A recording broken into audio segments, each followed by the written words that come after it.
Dear students, in this session we are going to discuss adjustments.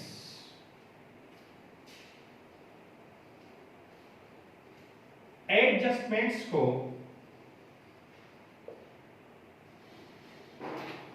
हम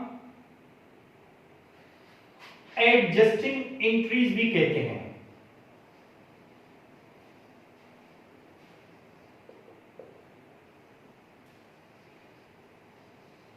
ये बहुत ही important topic है accounting में। Adjustments for non recorded elements, non recorded elements are accounts। हम जिन accounts को, जिन entries को हम नहीं कर सकते हैं, रिकॉर्ड नहीं कर सकते हैं अपने फाइनेंशियल पीरियड के दौरान, उनकी एडजस्टमेंट करते हैं। अब हमने कहा कि फाइनेंशियल पीरियड के दौरान, अब फाइनेंशियल पीरियड क्या है?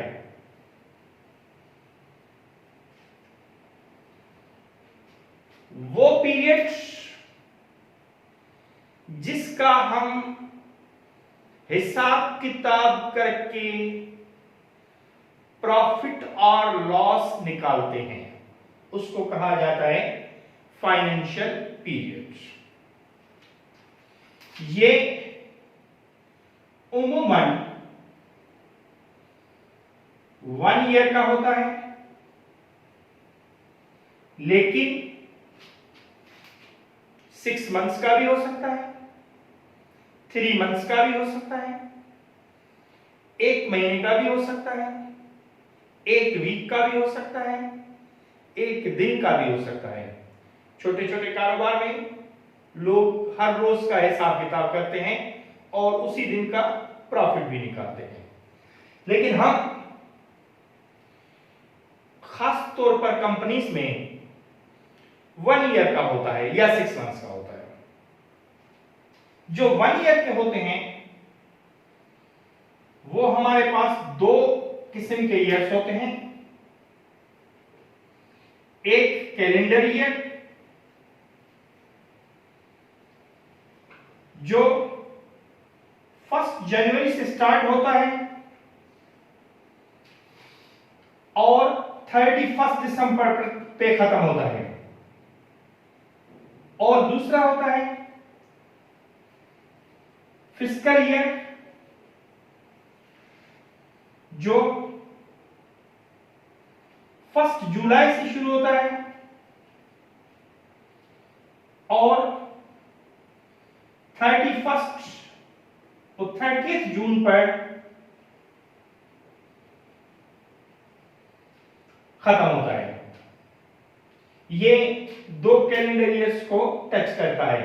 हम कहते हैं 2022 और 21, तो ये होता है 2 ईयर्स को, 2020 और 2021 कैलेंडर ईयर को टच करता है। हम अपने एडजस्टमेंट्स पे वापस आ रहे हैं कि जब सारी चीजें हम रिकॉर्ड करते हैं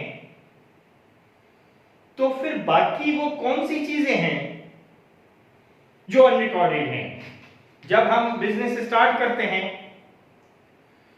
तो कैश डेबिट, कैपिटल क्रेडिट करते हैं, फर्नीचर परचेज करते हैं, फर्नीचर डेबिट कैश क्रेडिट करते हैं, मर्चेंडाइज इन्वेंट्री परचेज करते हैं, परचेजेस डेबिट, कैश क्रेडिट करते हैं या purchase is debit, accounts payable credit करते हैं, purchase is debit, bank credit करते हैं, सेल्स करते हैं तो कैश डेबिट, सेल्स क्रेडिट करते हैं, और अगर हम जो है उधार पर सेल करते हैं तो accounts receivable debit, sales credit करते हैं। तो सारी चीजें तो रिकॉर्ड कर रहे हैं, तो फिर कौन सी चीजें हैं जो अनरिकॉर्डेड रह जाती हैं?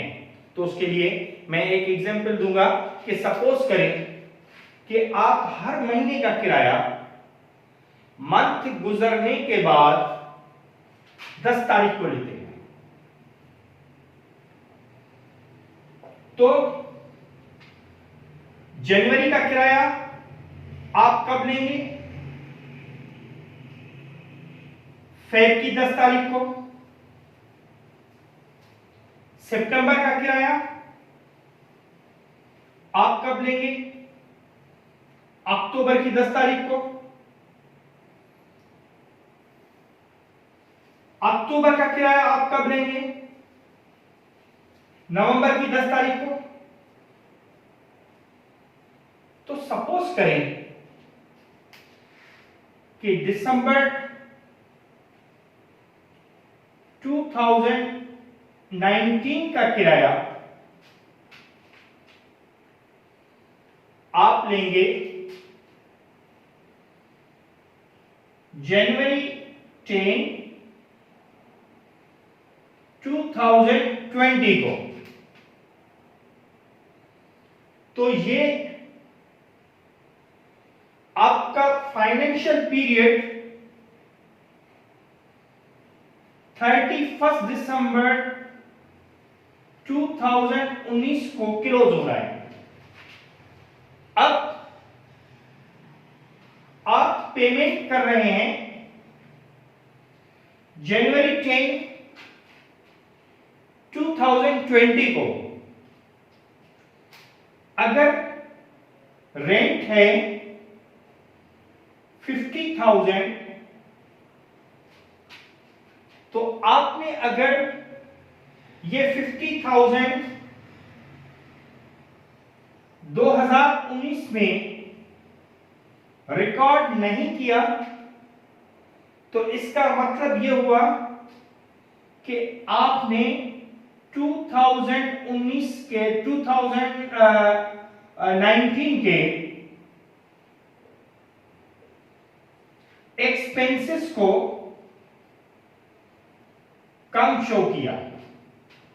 2019 के एक्सपेंसेस को आपने कम शो किया, और उससे क्या हुआ कि 2019 की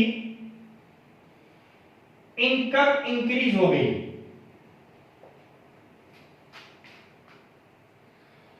और ये एग्जैक्ट नहीं हुआ। अगर इनकम इंक्रीज हुई तो हो सकता है कि आप इनकम टैक्स की अगली ब्रैकेट में चले जाएं। अगर आप पार्टनरशिप में हैं तो पार्टनर्स को 50,000 का प्रॉफिट में से हिस्सा देना पड़ेगा। मतलब कई चीजें हो जाएंगी। और या फिर आप ऐसा करें कि मालिक के पास जाएं और उसको कहेंगे ये 50,000 ले, तो हमारी एडजस्टमेंट्स खराब हो रही हैं, या हमें एंट्री करना पड़ रही है, या हमें एडजस्ट करना नहीं आती है। तो हम क्या करते हैं कि ऐसी चीजों के लिए हम करते हैं एडजस्टिंग एंट्रीज या एडजस्टमेंट्स। अब ये जो एडजस्टमेंट्स हैं वो उन अकाउंट्स के लिए हैं जो हम अपने फाइनेंशियल पीरियड में रिकॉर्ड नहीं कर सकते हैं।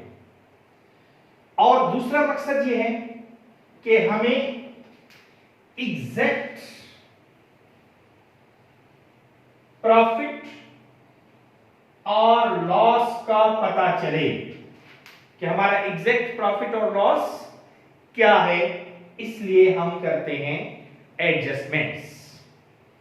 ठीक है। अब ये जो एडजस्टमेंट्स हैं उनकी 8 स्पॉट्स हैं, उनकी 8 स्पॉट्स हैं। Number 1,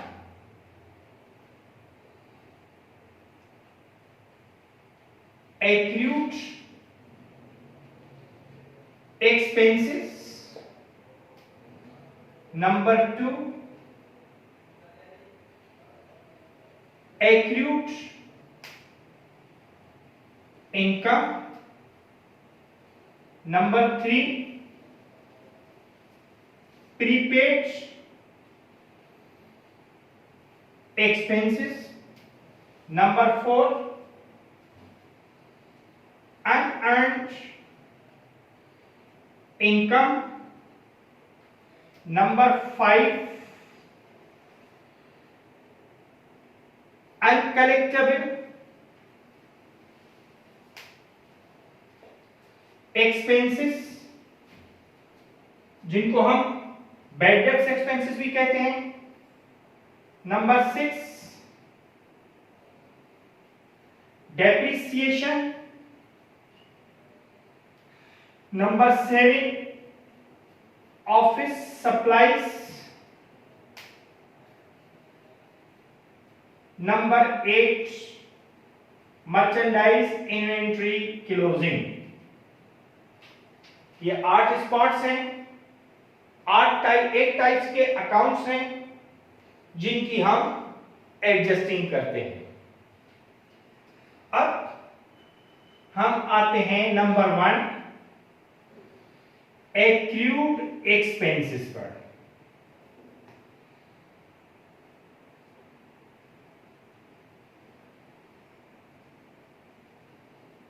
accrued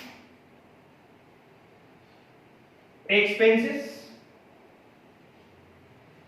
means unpaid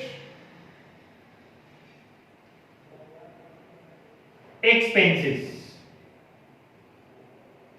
means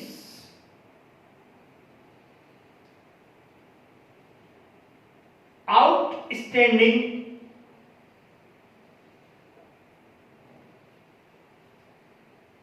expenses या एक्सपेंसेस पेएबल। ये सारी चीजें, सारे नाम इसी के हैं, जिसका मतलब यह है कि खर्चा तो हो गया है मगर अदा नहीं किया है।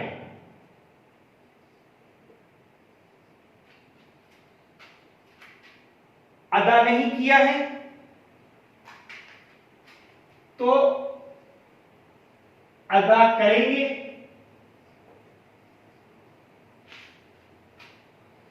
जो चीज अदा करनी है या अदा करेंगे वो लायबिलिटी है।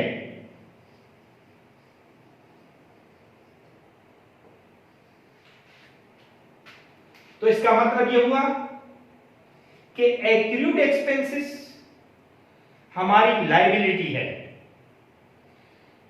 और वो लायबिलिटी है जो हमारा खर्च हो चुका है, हम उससे सर्विसेज ले चुके हैं लेकिन उसकी पेमेंट हमने नहीं की है। और जब लायबिलिटी इंक्रीज होती है तो हम क्रेडिट करते हैं और उसके साथ साथ एक्सपेंसेस भी इंक्रीज हो रहे हैं। एक्सपेंसेस इंक्रीज होंगे तो हम डेबिट करेंगे। इसका मतलब यह हुआ कि इसमें एक तरफ तो एक्सपेंसेस इंक्रीज हो रहे हैं और दूसरी तरफ लायबिलिटी इंक्रीज हो रही है। तो एक्सपेंसेस डेबिट और पेएबल क्रेडिट।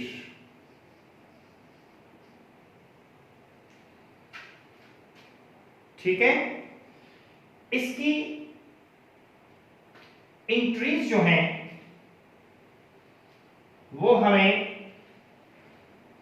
कुछ इस तरह से मिलती हैं। सपोज करें अनपेड एक्सपेंसेस ₹50,000। ये जो मैंने प्रीवियस एग्जांपल दी थी वो इसी से ताल्लुक रखती थी। इसकी क्या करेंगे, एक्सपेंसेस अनपेड रेंट ₹50,000। तो हम क्या करेंगे, एडजस्टिंग एंट्रीज की होगी रेंट एक्सपेंसेस डेबिट 50,000 और रेंट पेएबल क्रेडिट 50,000। नरेशन में लिखेंगे अनपेड रेंट एडजस्टेड। ठीक है। अगर इसकी एंट्री इस तरह से भी आती है कि salaries payable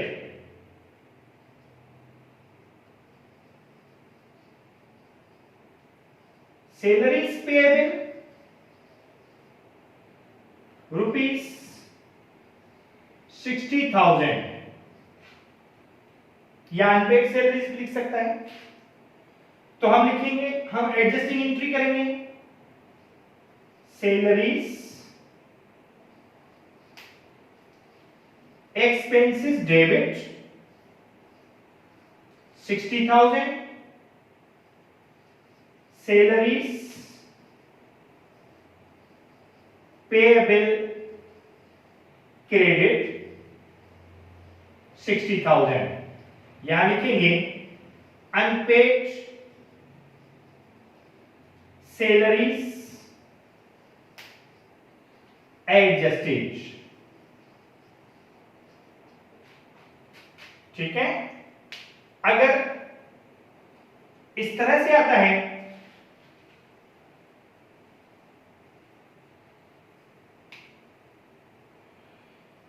outstanding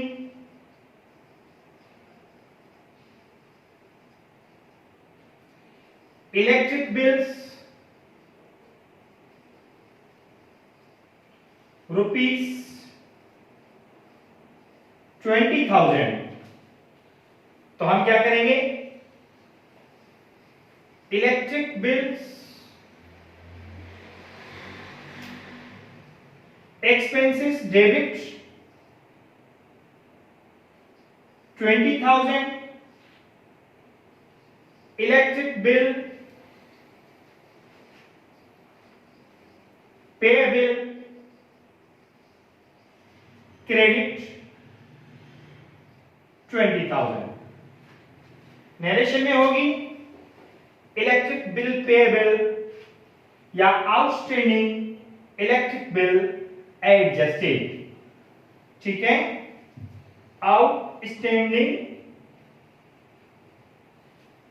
electric bill adjusted.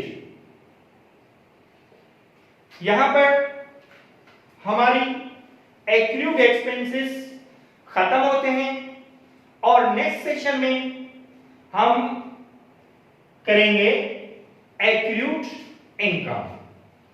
ठीक है। खुदा हाफिज।